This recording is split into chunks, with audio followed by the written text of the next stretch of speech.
Bugün şöyle arabama pastacıyla yapacağım. Öncelikle arabamı yıkadım arkadaşlar. Şimdi güzelce bir sileceğim. Tozundan arındıracağım. Pastacılayı gölge alanda yapmamız gerekiyor. Şu anda da buraya gölge geldi arkadaşlar. Ve bölüm bölüm yapacağız aracımıza. Yani diyelim önce şu kapıyı bitireceğiz. Sonra diğer kapıyı, sonra çamuru, sonra tavan vesaire. Böyle devam edeceğiz. Şurada mesela bir görünüyor mu bilmiyorum ama beyaz bir sürtünme izi var hemen şurada. Şimdi bismillah diyelim ve pasta sürmeye başlayalım. Evet, öncelikle şu tampondaki beyaz şu çizgilerden başlamak istiyorum. Bakalım alacak mı? Evet.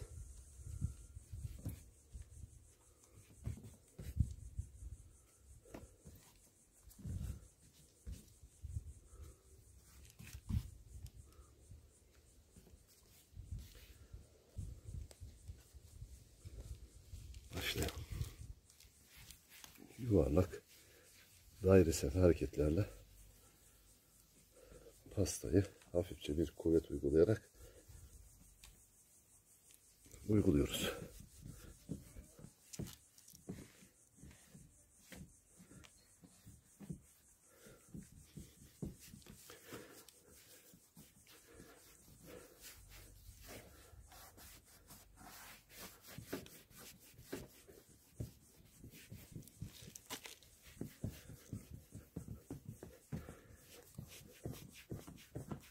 Evet, hemen aldı gördüğünüz gibi.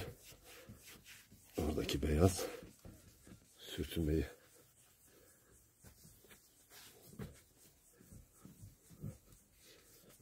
bu şekilde devam ediyoruz.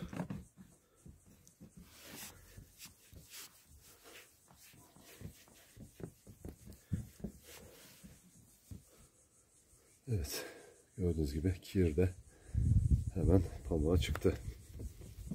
Pamuğun rengi değişti.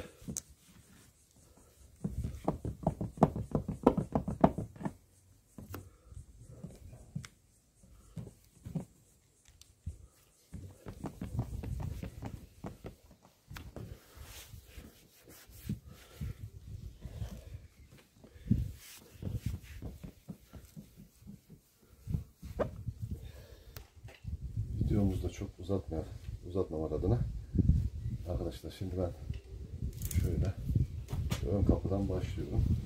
Çıtanın üzerine öncelikle bir alayım.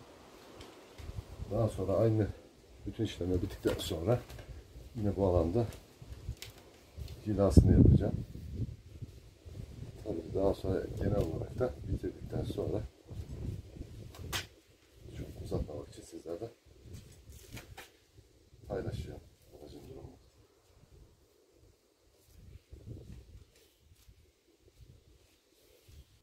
Bu kadar bir pasta aracın tamamı için yeterli olacaktır. Şu kenarlarda keskin yerlerde fazla sürmüyoruz arkadaşlar. Boyayı fazla almasın diye.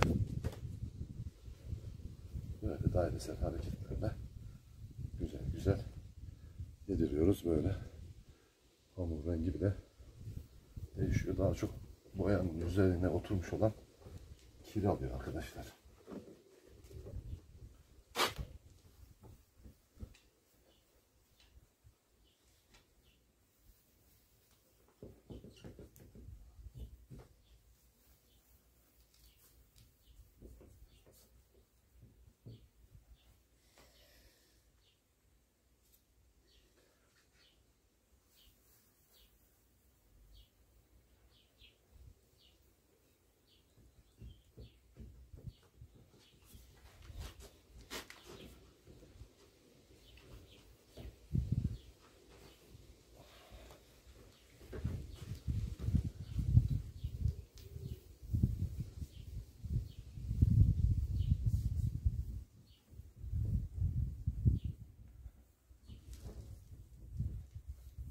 parça parça önce ön kapı, arka kapı derken bagaj üstü, tavan, bütün aracı tamamlayacağız.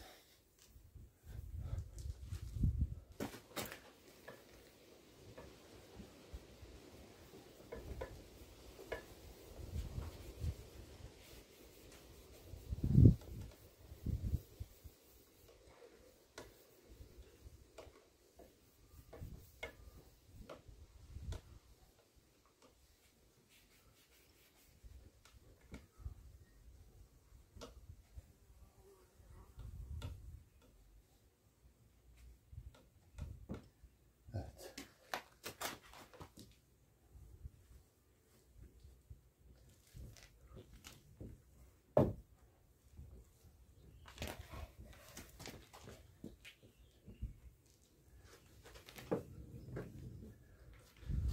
Şimdi çıtanın üst tarafı tamamlandı. Aşağı yukarı elle yapılan pastacıyla aracınıza, yani siz bir zarar veremezsiniz kolay kolay pastayla. Çok yeter ki üzerine çok fazla çökmeden böyle yapabilirsiniz.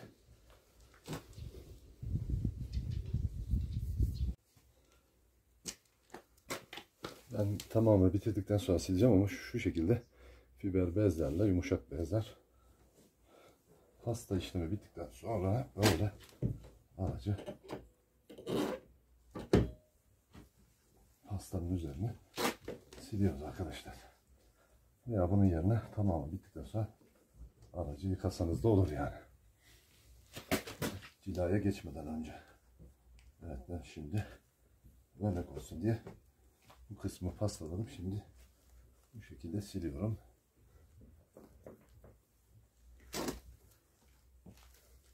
Evet, daha cila yapmadan bile parladı.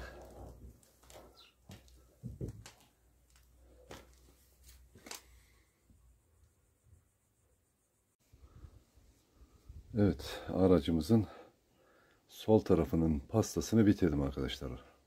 Ön sol çamurluk, ön kapı, arka kapı ve arka çamurluk olmak üzere. Elle yaparken kesinlikle korkmayın arkadaşlar. Homojen bir şekilde, dairesel şekilde pastayı, kaportayı yedirin. Daha sonra temiz bir, yumuşak bir bezle silin arkadaşlar. Ardından cilaya geçebilirsiniz. Ben şimdi aracın sol tarafını bitirdim. Diğer taraflarına geçeceğim. Bu işlemi yaparken zamanınızın bol olması gerekiyor arkadaşlar. Acele etmeyeceksiniz. Zaman bol olacak. Yavaş yavaş. Evet, devam ediyoruz. Pasta bitti. Cilaya başladık arkadaşlar. Cilamızı da bu şekilde sürüyoruz.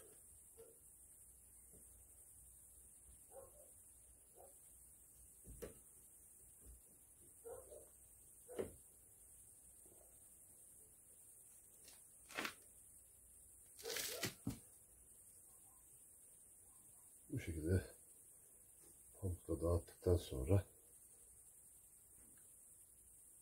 yaklaşık şöyle bir 10 dakika kadar kurumaya bırakıyoruz. Sonra yine pamukla siliyoruz, parlatıyoruz. Böylece cilalama işlemimiz bitiyor. Tabii gündüz vakit yetmedi. Biraz akşama kaldı bir kısmı. Artık yapacak bir şey yok. Normalde akşam yapılmaz.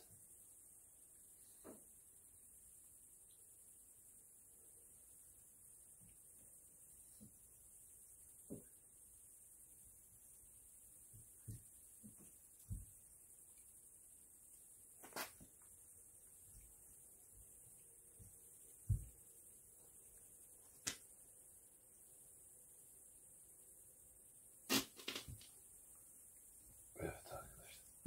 Kapının tamamını cilaladım. Şimdi 10 dakika bekleyeceğim. Hava zaten sıcak. Yaz günleri. Ondan sonra bu şekilde yine dairesel hareketlerle ovalıyoruz. Cilayı kaportaya eğdiriyoruz.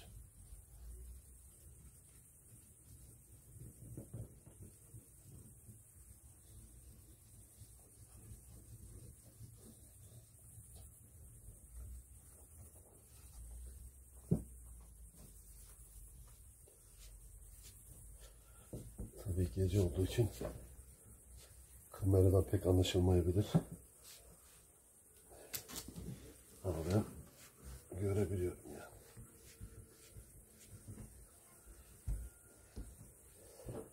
Parladığını.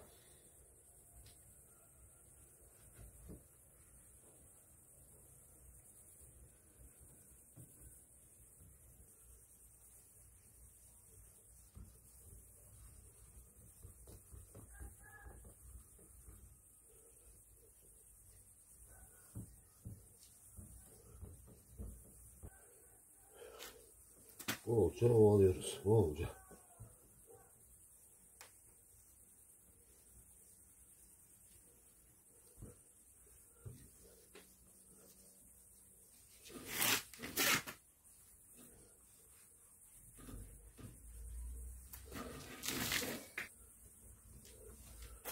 Şöyle farklı açılardan çekilip bakacaksınız arkadaşlar.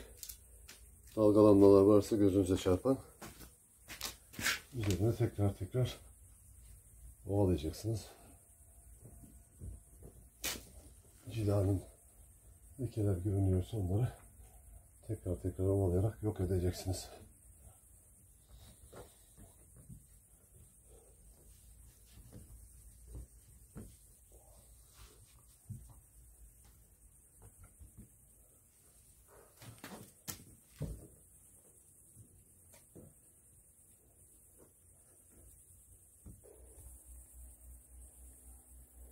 Bitti arkadaşlar.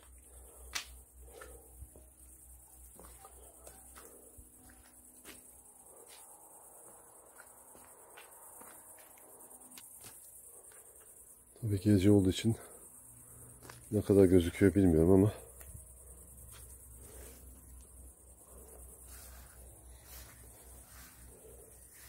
bundan daha fazlası da olmaz zaten. Bakın. Tepedeki ledlerin ışıkları filan nasıl yansıyor.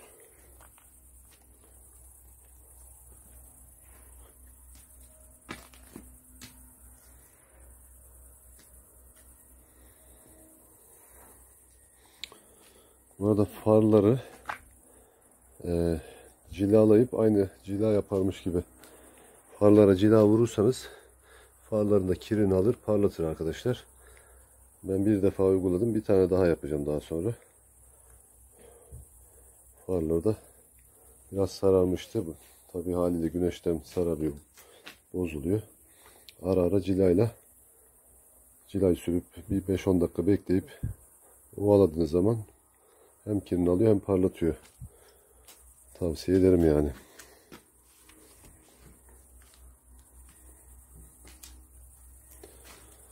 Evet arkadaşlar, ön ve arka tampon dışında her taraf bitti.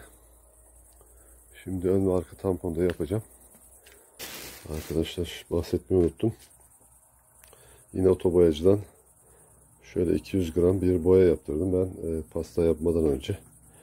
Bazı yolda taş gelen yerler oluyor. Böyle nokta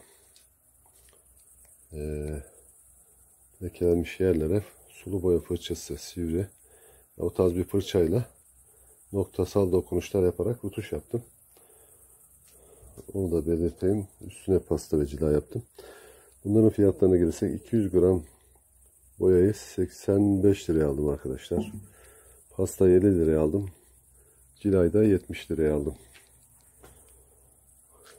Onları da bilgi bakımından söyleyeyim. Evet güzel dostlar. Pasta cila bitti. Ben de yapmışken izleyenlere bir faydası olur diye paylaşmak istedim. Evet, araçlarını uygulamak isteyen arkadaşlar hiç korkmadan, çekinmeden yapabilir. Herkesin yapabileceği bir iş çünkü. Videomuzu sonlandırmadan önce bütün Çivicik ailesinin Kurban Bayramı tebrik ederim arkadaşlar.